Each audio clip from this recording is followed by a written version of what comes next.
Here I have VIVO Y01, and today I'm going to show you how to enter safe mode on this device.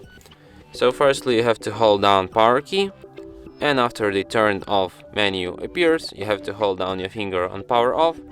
Then it proposes you to reboot to safe mode, just tap OK, and after that your device will be restarted in a safe mode.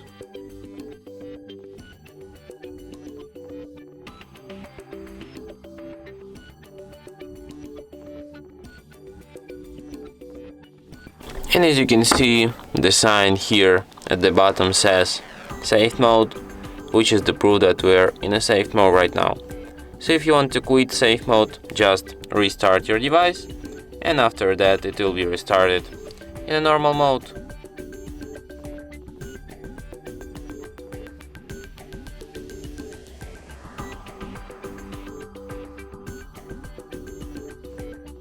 And that's it.